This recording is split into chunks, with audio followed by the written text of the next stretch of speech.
Sa isang malaking lungsod na nakapaligid sa malalawak na libingan at mga sementeryo, naninirahan ng isang pamilyang itinuturing na kakaiba at kinatatakutan ng lahat ng mga balbal. Ang lalaki sa pamilya ay si Cardo, isang matapang, matipunong binata na kilala bilang pinakamahusay na albularyo sa buong rehiyon. May dalang mga anting-anting, halamang gamot at mga sigradong bagay na sinasabing may kapangyarihang magtaboy ng masasamang espiritu at nilalang. Ako si Isay, asawa ni Cardo. Ako ay isang dalagang may likas na galing at kapangyarihan. Hindi ako tulad ng ibang mga babae. May kakayahan akong makakita ng mga bagay na hindi nakikita ng mata. Makarinig ng mga bulong na nagmumula sa ibang mundo at makaramdam ng mga panganib bago pa man ito mangyari. Nagmahalan kami ni Cardo at nagpakasal. At noong lumipas ang ilang buwan, nalaman namin na magkakaroon na kami ng anak. Si Cardo ay napakasaya. Ngunit ako, sa aking puso at isipan, ay may nararamdamang kakaiba. May takot, may pangamba, at isang bagay na hindi ko maipaliwanag. Isang gabing natutulog kami, nagkaroon ako ng isang malinaw at nakakatakot na pangitain. Nakita ko ang isang malawak na libingan. Nasa gitna nito ang isang malaking puno na puno ng mga anino. Nakatayo ang daan-daang nilalang, ang mga balbal. May mga balat na kulubot at itim, mahaba at matutulis na kuko, matatalim na ngipin at mga dila na kasing haba na ng lubid. Sila ay kumakain ng mga bangkay, sumisigaw sa tuwa at nagpupugay sa isang malaking halimaw na mas malaki at mas malakas kesa sa kanila. Sa gitna ng lahat may isang bata, hindi siya katulad ng ibang mga nilalang.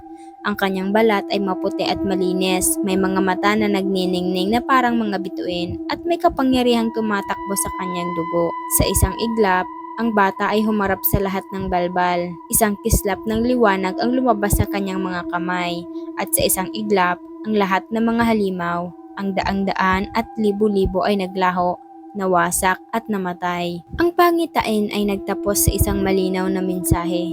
Ang anak ng isang albularyo at ng prinsipe ng mga balbal, siya ang magiging wakas sa lahi ninyo. Nagising ako na nanginginig ang buong katawan at umiiyak. Agad kong ikwinento kay Cardo ang aking nakita. Nang marinig iyon ni Cardo, namutla siya. Alam niya ang katotohanan na matagal nang itinatago sa akin. May dapat akong aminin sa'yo, Isay. Mahina niyang sabi habang hawak ang kanyang mga kamay. Nung una kitang nakilala, may isang bagay akong hindi sinabi. Ang ama ko, ang lahi ko, kami ay mga balbal. Nanlaki ang mga mata ko. Ano? Anong sinasabi mo? Hindi ako tulad ng ibang mga balbal. Tinanggihan ko ang kanilang paraan ng pamumuhay. Tinanggihan ko ang kanilang mga gawi. Nang makilala kita, nagbago ang lahat sa akin. Nagpasya akong talikuran ng aking lahi, talikuran ng aking kapangyarihan at namuhay bilang isang tao.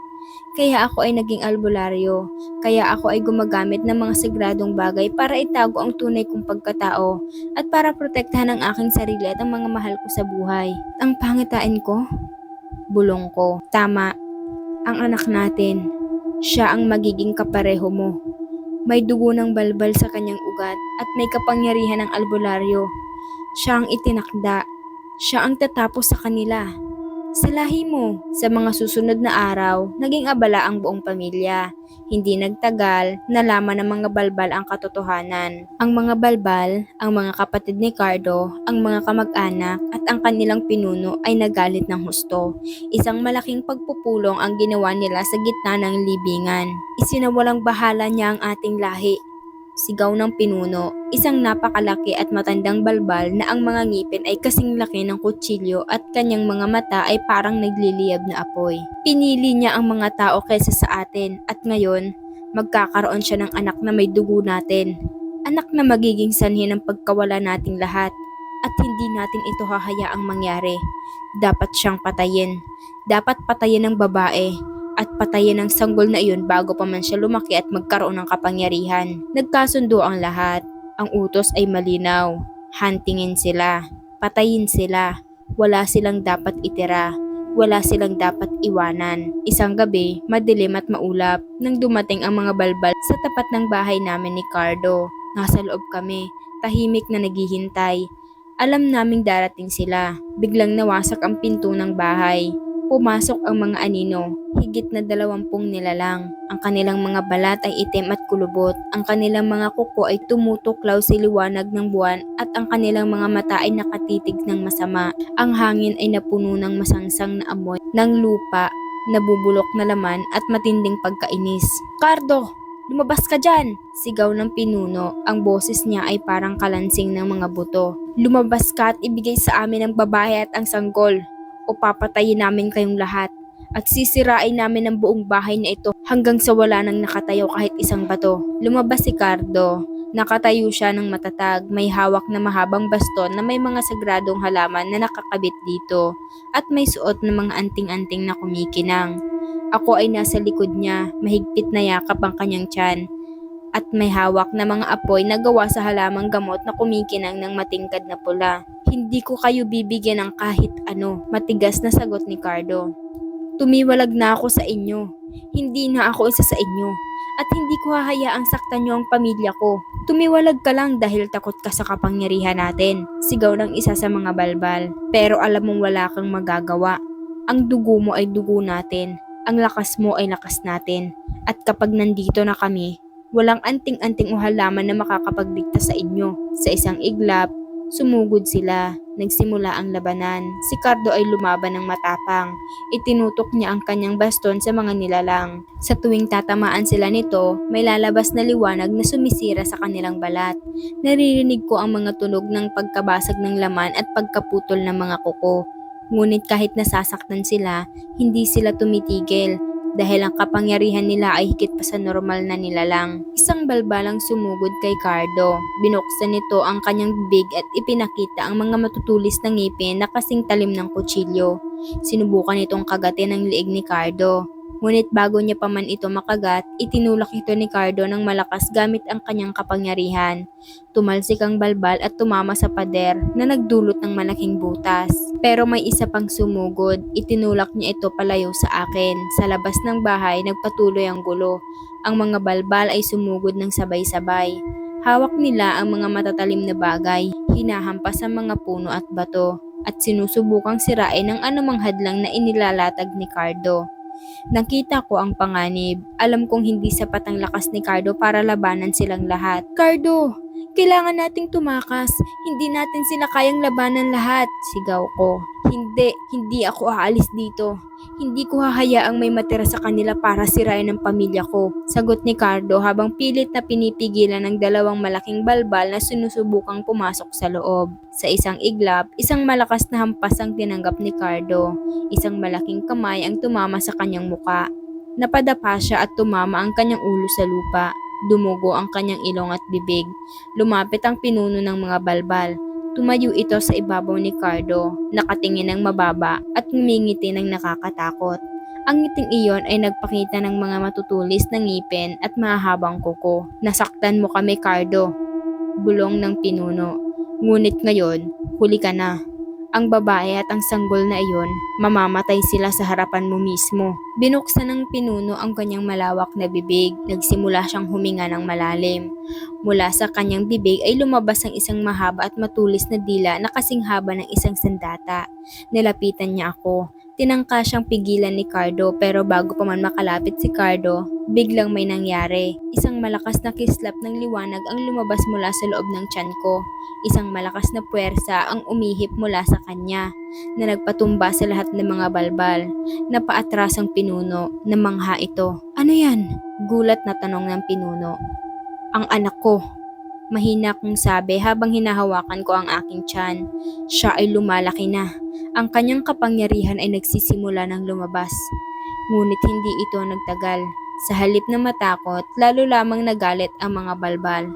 Kahit na anong kapangyarihan ang mayroon sila ngayon, wala pa rin silang laban sa amin, sigaw ng isa sa mga kasamahan ng pinuno. Lumapit sa akin ang isang grupo ng mga balbal. Hinawakan nila ako ng mahigpit. Sinubukan kong kumawala, ngunit napakalakas nila. Ang pinuno ay lumapit muli. Itinaas niya ang kanyang mahaba at matulis na kuko. Nakahanda ng saksakin ng tiyan ko. "Kung hindi ninyo ibibigay ang bata ng kusa, kukunin namin ito ng sapilitan. At pagkatapos, kakainin namin kayong dalawa ng buhay. Sa sandaling iyon, naramdaman ni Cardo ang matinding galit at takot. Ang dugo ng balbal na nasa kanyang katawan ay nagsimulang kumilos. Ang kanyang mga mata ay nagbago ng kulay, naging pula at nagniningas. Ang kanyang balat ay nagsimulang magbago, nagiging maitim at makapal. Ang kanyang mga kuko ay humaba at tumitigas. Ang kanyang mga ngipin ay tumutulis. Ngunit dahil sa kapangyarihan ng mga sagradong bagay na dala niya, hindi siya naging ganap na halimaw. Sa halip, siya ay naging isang nilalang na may lakas ng balbal at isipan ng tao. Isang nilalang na may kakayahang labanan ng kanyang sariling lahi. Bumangon si Cardo. Ang bawat galaw niya ay may lakas na hindi na kayang pantayin ng karaniwang tao. "Lumayo kayo sa kanya!" sigaw niya. Ang boses niya ay naging malalim at garalgal pero puno ng pagmamahal at tapang. Sumugod siya. Hinampas niya ang mga balbal na humahawak sa akin. Ang bawat hampas ay may lakas na parang pagbagsak ng malaking bato. Ang mga kuko niya ay tumutusok sa balat ng mga kalaban na nagdulot ng malalim na sugat at pagtulo ng maraming dugo. Ang mga tunog ng pagkabasag ng buto, pagkapunit ng laman at pagtulo ng dugo ay napuno sa buong paligid. Ang mga balbal ay nasaktan, ngunit lalo lamang silang nagalit. "Cardo, talikuran mo na sila at bumalik sa amin!" sigaw ng pinuno. "Ikaw ay isa sa amin. Hindi mo dapat kami nilalabanan." "Oo, dugo ko ay dugo ninyo," sagot ni Cardo habang patuloy na lumalaban. "Ngunit ang puso ko ay hindi. Ang isip ko ay hindi. At ang kapangyarihan ko ay hindi ko gagamitin para pumatay ng inosente. Aalis kayo dito o papatayin ko kayong lahat." Sumugod ang pinuno. Ito ang pinakamalakas at pinakamalaking balbal sa kanila. Nakipaglaban ito kay Cardo. Ang mga kamao nila ay nagbanggaan, nagdulot ng malakas na pagsabog at pagbagsak ng mga puno at bato sa paligid. Ang lupa ay yumanig sa bawat pagtama. Ang mga dahon at lupa ay lumilipad sa hangin. Ang mga balbal na nasa paligid ay pinapanood ang labanan, handang tumulong sa kanilang pinuno. Lumapit sila sa akin habang ako nakahiga sa lupa. Hindi na makagalaw dahil sa takot at sakit. "Patayin na natin siya bago pa man lumakas ang bata!" sigaw ng isa. Sinubukan nila akong saksakin gamit ang kanilang matatalim na kuko.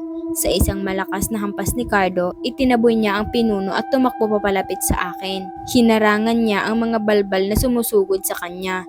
Ginamit niya ang bawat patak ng lakas na nasa kanyang katawan. Ang mga sagradong halaman at anting-anting na dati niyang ginamit ay hindi na sapat. Ang dugo ng balbal sa kanyang ugat ay nagbibigay sa kanya ng lakas na higit pa sa inaasahan ng lahat. Ngunit ang sakit at takot na nararamdaman niya para sa akin at sa aming anak ay nagpapatibay palalo sa kanyang kalooban. Isang malakas na sipa ang ibinigay ni Cardo na nagpalipad sa isang grupo ng mga balbal na tumama sa mga puno at nagdulot ng malalim na butas sa lupa. Ngunit kahit nasasaktan sila, hindi sila tumitigil. Alam nila na ang kapangyarihan ng sanggol na nasa loob ko ay tanging hadlang sa kanilang layunin, kaya't ginawa nila ang lahat upang matiyak na hindi ito mabubuhay. Lumapit ang pinuno, may dugong tumutulo pati sa kanyang sarili, at may isang malaking bato sa kanyang kamay. Itinaas niya ito ng mataas, handang ibagsak ito sa ulo ni Cardo upang wakasan ang labanan. "Dito na ito magtatapos, Cardo," sigaw ng kanilang pinuno. "Kung hindi ka sasama sa amin, magiging kaaway ka namin habang buhay. At ang iyong pamilya, sila ang magiging unang biktima namin." Bago pa man bumagsak ang bato, may narinig silang isang malakas na sigaw. Hindi galing kay Cardo. Galing ito sa loob ng bahay. Galing sa loob ng tiyan ko. Sa isang iglap, ang buong paligid ay napalitan ng matingkad na liwanag na nagmumula sa aking tiyan. Ang liwanag ay umiikot, lumalaki at nagiging parang isang pader na hindi kayang lapitan ng sino mang balbal. Ang mga nilalang ay napapaatras, nanginginig sa takot na hindi nila maipaliwanag. Ang kapangyarihan na lumalabas ay pinaghalong liwanag ng mga sagradong bagay ni Cardo at ang malakas na dugo ng kanilang lahi, isang bagay na hindi pa nila nakikita noon. Bigla akong gumalaw, dahan-dahan akong tumayo. Kahit na mahina ang aking katawan, ang aking mga mata ay nagniningning na parang mga bituin tulad na nakita ko sa aking pangitain. "Ayaw namin ang sakta ng sino man sa inyo," malakas at malinaw na sabi ko. "Ngunit kung ipipilit ninyo ang inyong sarili, wala tayong magagawa.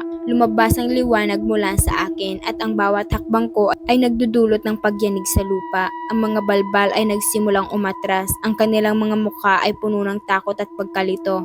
Ang pinuno ay tumigil sa pagkilos, hindi makapaniwala sa nakikita niya. Ito ang kapangyarihan ng aking anak. Dagdag ko. Siya ang may hawak ng tadhana. Hindi siya papatay ng walang dahilan. Ngunit siya ang magtatakda ng hangganan ng inyong kapangyarihan at lahi. Mula ngayon, hindi na kayo maninirahan ng malaya sa mga libingan tulad ng dati.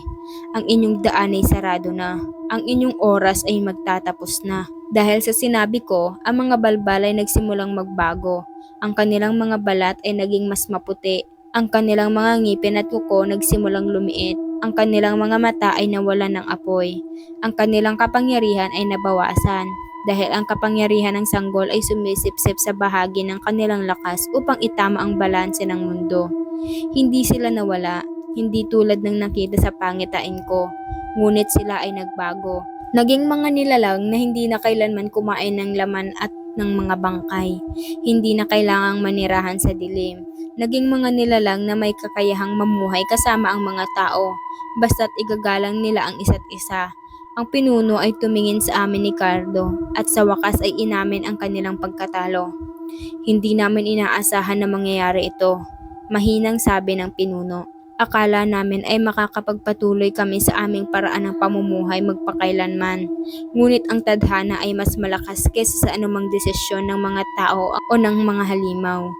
Tumalikod ang mga balbal at nagsimulang umalis. Hindi na sila bumalik sa paraan ng dati nilang pamumuhay. Sa halip, naghanap sila ng mga lugar na malayo sa mga sementeryo at natuto silang mabuhay ng hindi nananakit ng sinuman. Nang makalayo na ang lahat, lumapit si Cardo sa akin at niyakap ako ng mahigpit. Nakaligtas tayong lahat, sabi ni Cardo habang umiiyak sa tuwa. Ang ating anak, siya ang nagligtas sa atin. Ilang buwan ang lumipas at ipinanganak ko ang isang batang lalaki. Siya ay may balat na maputi, mga mata na nagniningning at kapangyarihan na kayang magbigay liwanag sa anumang madilim na lugar. Hindi siya naging isang halimaw at hindi rin siya naging isang ordinaryong tao. Siya ay naging tulay sa pagitan ng dalawang mundo, isang paalala na ang pagkakaiba ay hindi dahilan upang magkalaban at ang pag-ibig ay may kakayahang baguhin ng kahit anong tadhana. Mula noon, ang kwento namin ni Cardo ay naging alamat sa buong rehiyon. Sinabi ng mga tao na ang mga balbal ay hindi na isang panganib, ngunit isang bahagi na ng kasaysayan at ang aming anak ay ang nagdala ng bagong simula para sa lahat. Ang susi na tinutukoy sa pamagat, ito ay hindi isang bagay na nagbubukas ng pinto sa ibang mundo. Ito ang susi sa pagtanggap, ang susi sa pagbabago at ang susi na nagturo sa lahat na ang tunay na kapangyarihan ay hindi nasa lakas o nasa kapangyarihan, kundi nasa pagmamahal at pag-unawa sa kapwa. At ang kwento, ito ay hindi nagtapos sa isang malupit na wakas. Sa halip, ito ay nagsimula ng isang bagong kabanata, isang kwento na magpapatuloy sa bawat henerasyon, habang ang liwanag na nagmula sa kanilang pamilya ay patuloy na nagniningning sa gitna ng dilim.